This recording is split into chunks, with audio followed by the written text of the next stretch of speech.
نحمده ونصلي ونسلم على رسوله الكريم اما بعد فاعوذ بالله من الشيطان الرجيم بسم الله الرحمن الرحيم ان الله وملائكته يصلون على النبي يا ايها الذين امنوا صلوا عليه وسلموا تسليما اللهم صل على محمد وعلى ال سيدنا ومولانا محمد وبارك وسلم وصلی علیہ الصلاۃ والسلام علیک یا سیدی یا رسول اللہ الصلاۃ والسلام علیک یا سیدی یا حبیب اللہ۔ دوستو، آج ہم ذکر کریں گے حضرت آدم علیہ السلام کی پیدائش۔ اللہ تبارک و تعالی نے اپنے پیارے کلام پاک میں فرمایا، اور جس وقت تیرے رب نے فرشتوں سے فرمایا کہ بے شک میں زمین میں اپنا ایک نائب بنانے والا ہوں، تو فرشتوں نے عرض کیا کہ اے ہمارے رب، کیا تو ایسے شخص کو نائب بنائے گا جو زمین میں فساد کرے گا اور خون ریزی کرے گا، حالانکہ ہم تیری حمد کے ساتھ تیری خوبی اور پاکیزگی بیان کرتے ہیں۔ اللہ تبارک و تعالی نے فرمایا کہ جو اس میں مصلحت جانتا ہوں وہ تم نہیں جانتے۔ اللہ تبارک و تعالی نے حضرت آدم علیہ السلام کو تمام دنیاوی چیزوں کے نام سکھا دیے، پھر ان چیزوں کو فرشتوں کے سامنے پیش کیا اور فرمایا مجھے ان چیزوں کے نام بتاؤ اگر تم سچے ہو۔ فرشتوں نے عرض کیا، اے اللہ تو پاک ہے، ہمیں ان چیزوں کے نام معلوم نہیں مگر جتنا تو نے ہمیں سکھا دیا، بے شک تو ہی بڑے علم والا اور بڑی حکمت والا ہے۔ اللہ تعالیٰ نے فرمایا کہ اے آدم تم ان کو ان چیزوں کے نام بتاؤ۔ پس جب آدم علیہ السلام نے فرشتوں کو ان چیزوں کے نام بتلا دیے تو اللہ پاک نے فرمایا، کیا میں نے تمہیں نہیں کہا تھا کہ تحقیق میں آسمانوں اور زمینوں کے غیب جانتا ہوں اور جو تم ظاہر کرتے ہو اور جو تم چھپاتے ہو۔ ابلیس کا سجدے سے انکار۔ اور جب اللہ نے فرشتوں سے کہا کہ آدم علیہ السلام کو سجدہ کرو تو سب فرشتوں نے سجدہ کیا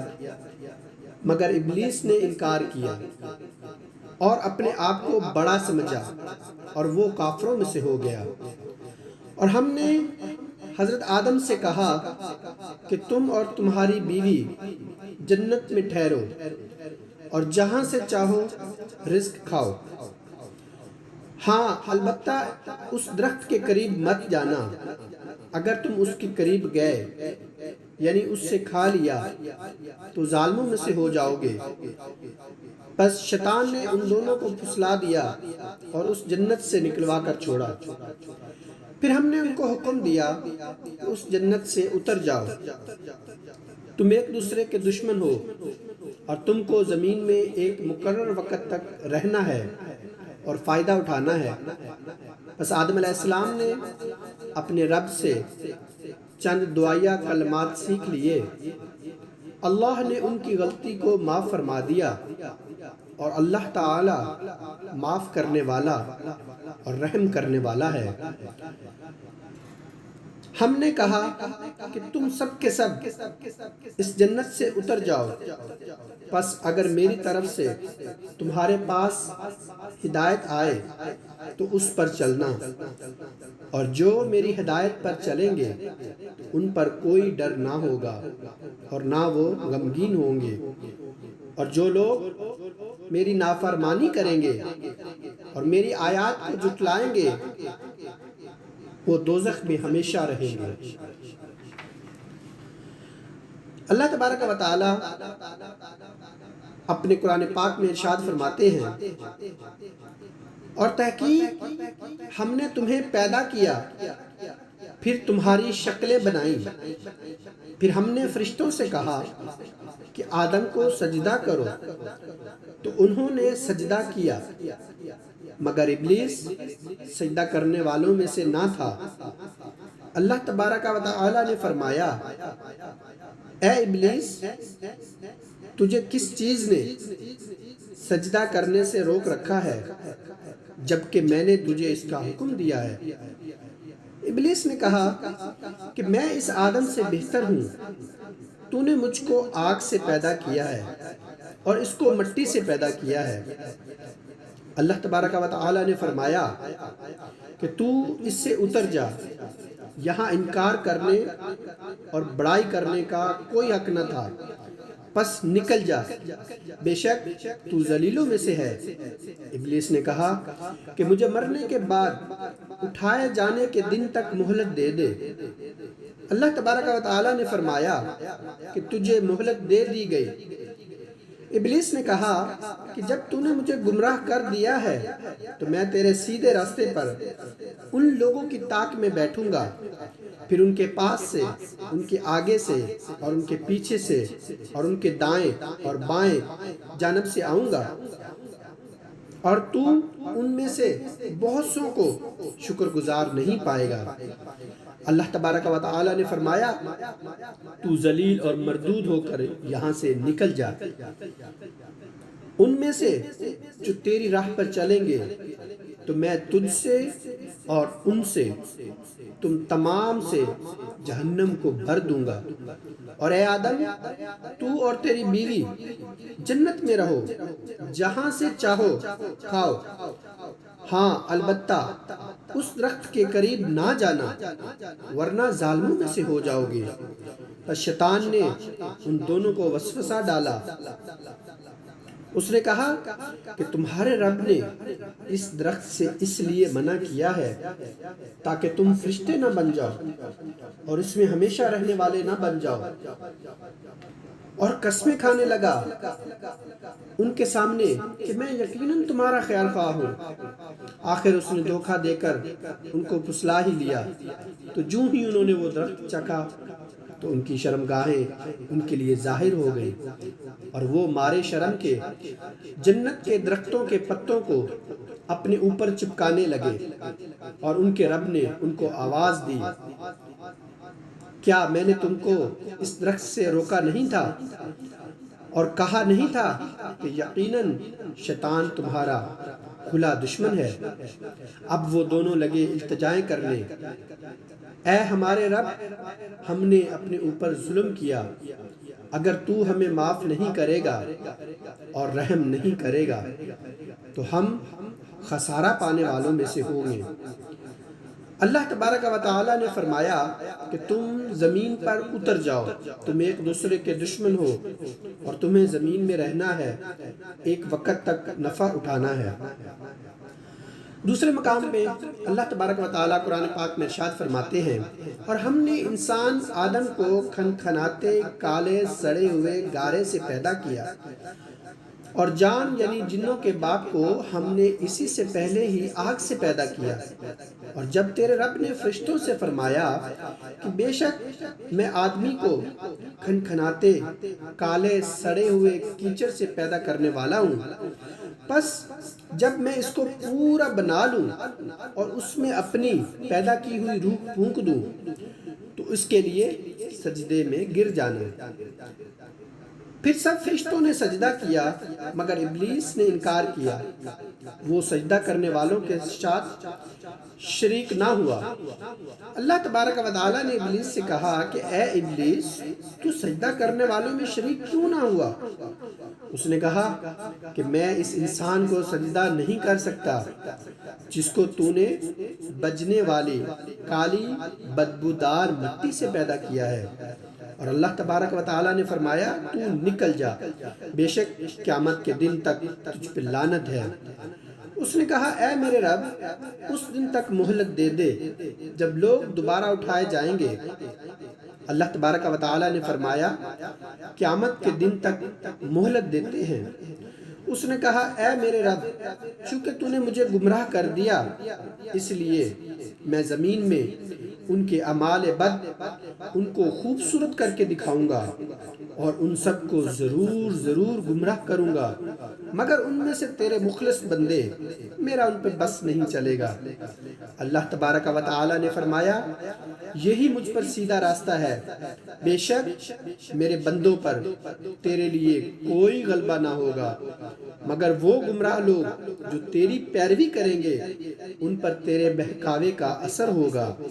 اور بے شک ان سب کے لیے جہنم کا وعدہ ہے اور اس کے 7 دروازے ہیں، ہر دروازے کے لیے ان کا ایک حصہ تقسیم ہوا ہے۔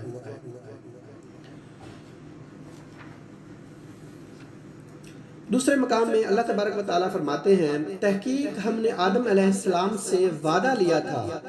اس سے پہلے تو وہ بھول گیا اور ہم نے اس میں مضبوطی نہ پائی۔ اور جب ہم نے کہا فرشتوں کو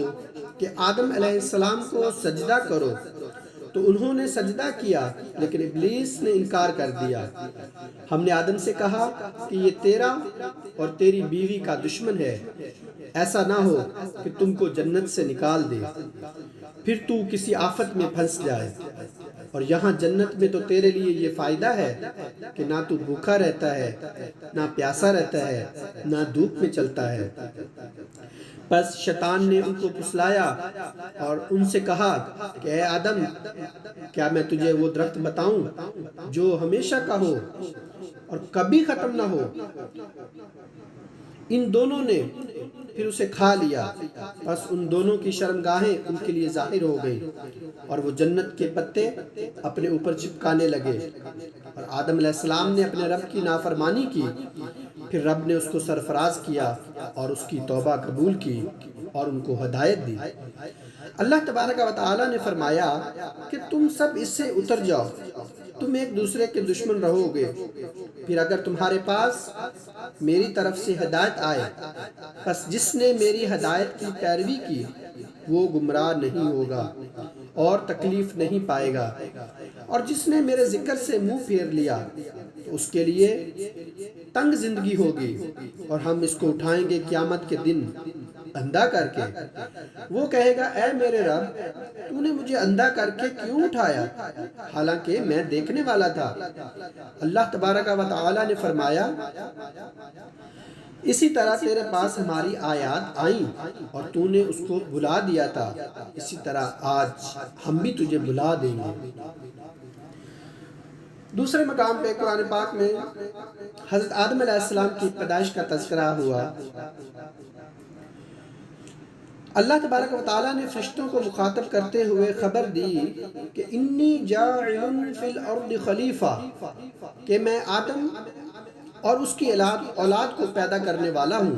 جو ایک دوسرے کے بعد جانشین اور خلیفہ بنیں گے۔ اس کا تذکرہ سورہ انعام میں اس طرح آیا، وَهُوَ الَّذِي جَعَلَكُمْ خَلَائِفَ فِي الْأَرْضِ،